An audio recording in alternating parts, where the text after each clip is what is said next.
Hey guys, hey, welcome to the neighborhood.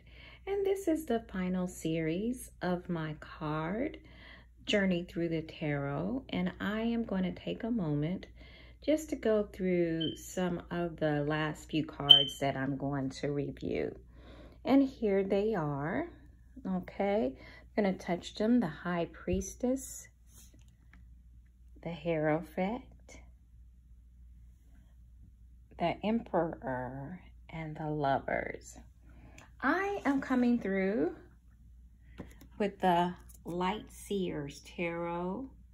I have had this deck for a while, but I have to tell you that, I haven't kind of been through it in a while. And as I went back through it to pick out these cards, I really started to like this deck. So I'm going to reconnect with this deck again. And I thought it'd be a good time for me to go ahead and go over some of these cards. Okay. We're just kind of learning about these cards. You're going on the journey with me. We're going to start with the High Priestess. Isn't she beautiful? I just love that this deck is diversified. It's colorful. You feel connected because of the artistry. I am one of those ones that I can connect with the deck if it is colorful, if I like the artwork of it. It just really helps me out a lot. So let's talk about the High Priestess. Okay, I'm sorry. I'm trying to get myself together. Holding with one hand and doing something with the other. It means dreams, powerful visions. And as you see, she has her eyes closed. She has the moon symbology up there, which to me means, emotional power, psychic power, and those kind of things, psychic insight. So what it does, the lights here, what the meaning for that is: dreams, powerful visions, psychic insight, serendipity, meditation, introspection, intuition, and a spiritual experience. And I can really see that with the High Priestess. On the shadow side of it, it can mean keeping secrets, gossip, or mistruths, hidden agendas, fear of intuitive abilities, not paying attention to your inner voice. And let's just talk about the priestess. She's sitting on the edge of this realm and the next as she draws down meaning and illumination from beyond the veil. Sacred insights and profound wisdom are flowing to her, and to access them, we all have to tune in sometimes to our tuition and submerge our thoughts to come up with answers and to tap into that subconscious realm. The language of the unconscious mind is revealing itself to you and to others through the metaphor in dreams or ancient memories. So in this card, I just see that this is a card that says, hey, pay attention, slow down, reflect, spend some time in meditation and thought, so that you can tap into those higher realms and higher realities. And the only way to do that is to slow down and to tap in. And it's something we have to do. And we need to tap into those psychic insights and go deep for introspection. And we can only do that by slowing down and doing those things. Okay, so that is the card of the High Priestess. I'm going to remove them as I go over them. We are now going to the card of the Emperor. Here we are. I'm sorry.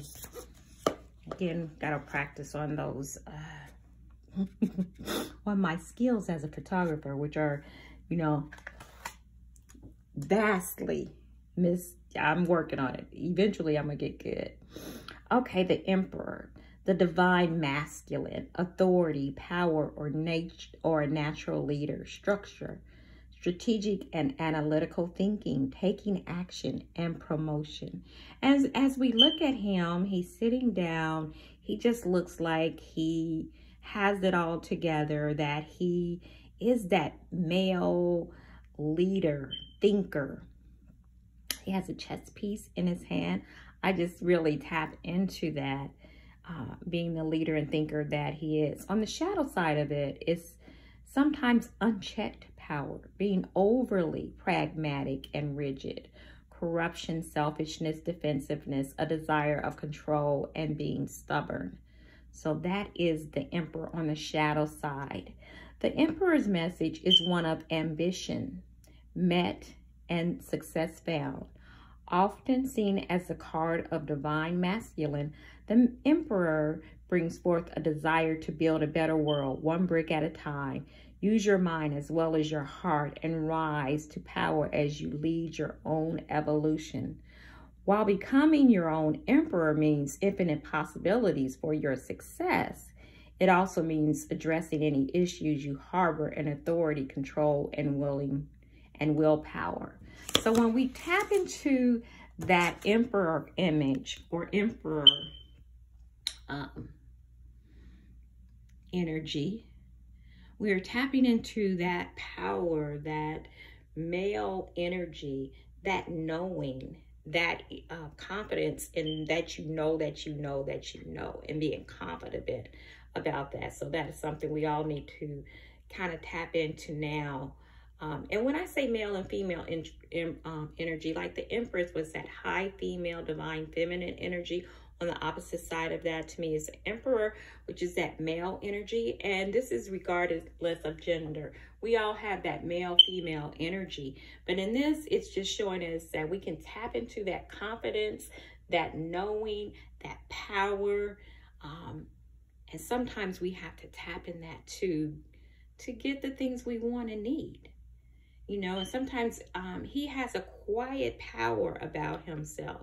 And that quiet power is the way that you can succeed in life. Not being braggadocious and braggart and all of that, but that quiet, sincere power and confidence in knowing in yourself that you got what it takes to get what you want and do what you have to do.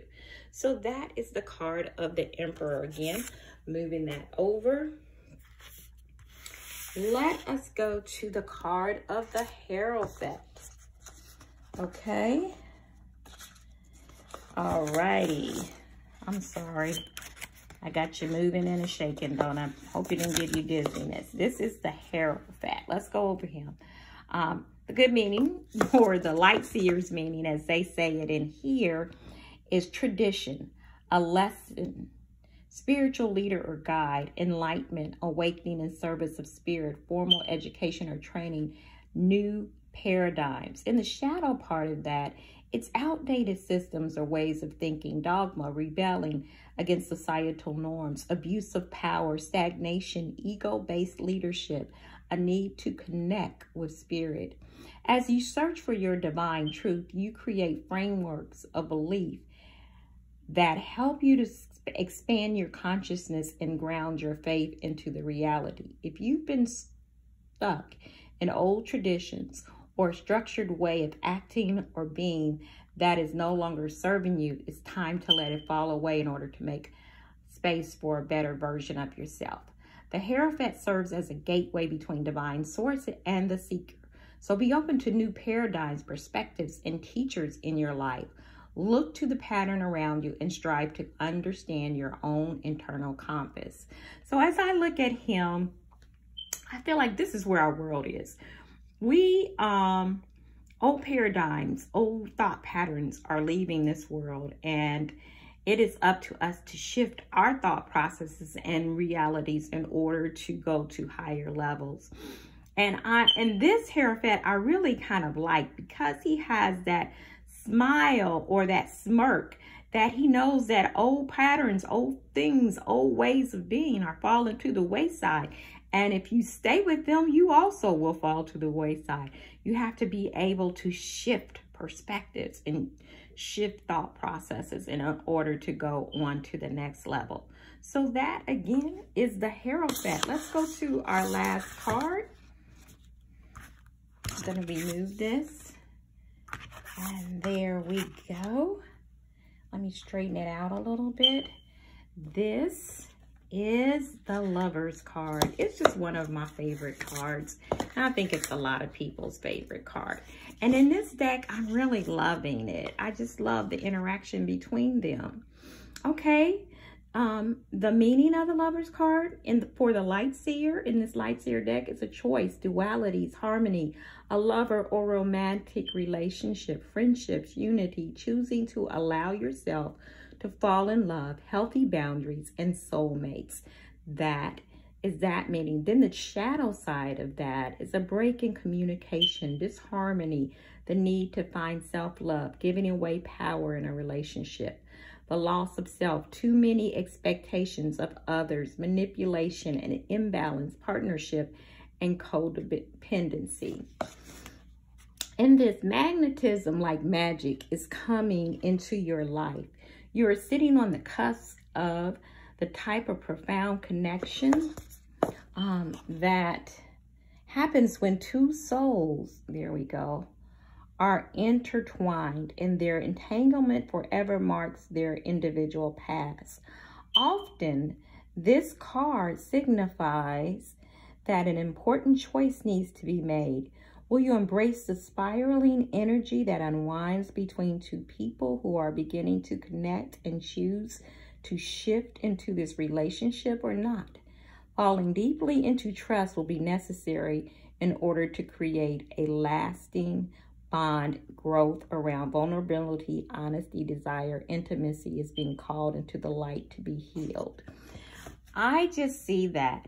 And when you get the Lover's card, a lot of times that you can see like that they are either beginning the bond, or that there's for this card, I would say about to be a very passionate relationship. Also with the Lover's card, I always warn people to see things as they are, not as you want them to be. I see that they are both drawn, but something in me says something with the male there, that he is drawn, but he is aware. Whereas I look at her and I see she is completely smitten and fallen. So a lot of times when I pick this card out in a reading, I always tell, you know, fall in love. Go with that passion, but use some wisdom there. And the older you get, the more you use that wisdom along with falling in love and everything. So that is that. And I just love this card. It's beautiful. And one of the sayings that it has here in the book about it says, my heart is open to deeply meaningful relationships, and I expand into the union with loving trust. So it is there that sometimes when you fall in love, you have to tap into the vulnerability of it all, to be vulnerable to your lover.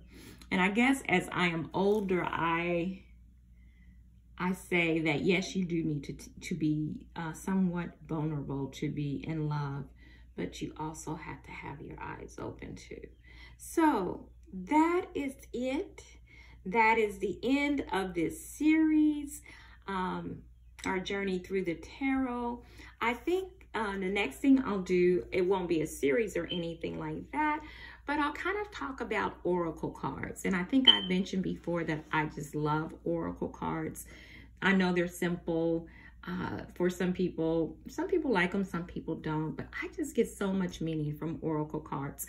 So I'll use one of my favorite decks, and we'll kind of journey through an oracle card in one thing, and I'll probably do a little reading.